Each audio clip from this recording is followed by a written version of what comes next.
కూటమి ప్రభుత్వం అధికారంలోకి వచ్చినప్పటి నుండి ఏడాది పాటు సైలెంట్గా ఉన్న వైసీపీ పార్టీ ఇప్పుడు అధికార పార్టీపై సమయానుసారం విమర్శలు గుప్పిస్తూనే ఉంది. తాజాగా మీడియా సమావేశంలో పాల్గొన్న జగన్ అధికార పార్టీ గురించి మాట్లాడుతూనే మీడియా ప్రతినిధులు అడిగిన వాటికి సమాధానాలు ఇచ్చుకొచ్చారు. ఈ నేపథ్యంలో భాగంగా పవన్ కళ్యాణ్పై మాజీ సీఎం చేసిన వ్యాఖ్యలు హాట్ టాపిక్ గా మారాయి. ఈ మీడియా సమావేశంలో భాగంగా ప్రముఖ రిపోర్టర్ అడిగిన ప్రశ్నకు జగన్ ఇచ్చిన స్ట్రాంగ్ కౌంటర్ మీడియా ప్రతినిధులను అవాక్కయ్యేలా చేసింది. మెడికల్ కాలేజీల టెండర్స్ విషయంలో మీరు అధికారంలోకి వస్తే రద్దు చేస్తామని చెప్పారు కదా, దానిపై మీరు అధికారంలోకి ఎలా వస్తారో చూస్తానని పవన్ కళ్యాణ్ కామెంట్కి మీ రెస్పాన్స్ ఏంటని ఒక విలేకరి అడుగగా దానికి ఘాటుగా స్పందించిన జగన్, ఈయన చూసేదేంటి స్వామి అని ప్రశ్నిస్తూనే ఏం చూస్తాడు అనేది నాకు అర్థం కావటం లేదని జవాబిచ్చారు.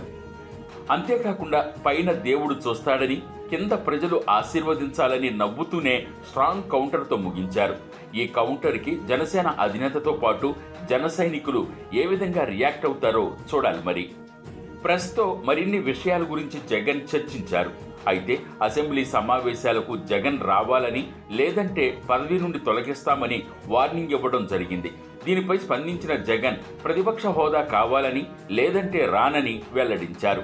తాజాగా జగన్ ఈ విషయంపై హైకోర్టులో కేసు నడుస్తుందని, కూటమి ప్రభుత్వం సరిగా స్పందిస్తే జడ్జిమెంట్ వస్తుందని, వీరు సరైన సమాధానం చెప్పక విచారణ పూర్తి కాకుండా పెండింగ్లో ఉండిపోయిందని స్పష్టం చేశారు.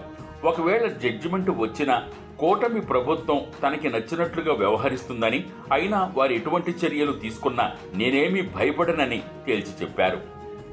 డెమోక్రసీ అనేది ఒకటే ఉంటుందని, వీళ్లకు నచ్చినట్లుగా బుద్ధి పుట్టినట్లుగా చేస్తా అంటే ఏమీ చేయలేరని వెల్లడించారు.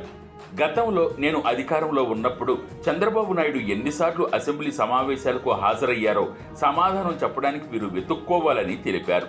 అంతేకాకుండా అసెంబ్లీలో వైసీపీ నాయకులు ఏమీ అనకుండానే చంద్రబాబు ఏడ్చేసి రాద్ధాంతం చేశారని, జరగని దాన్ని జరిగినట్లుగా క్రియేట్ చేయడమే కాకుండా జగన్ ఉంటే అసెంబ్లీకి రానని వాగ్దానాలు చేశారని విమర్శించారు.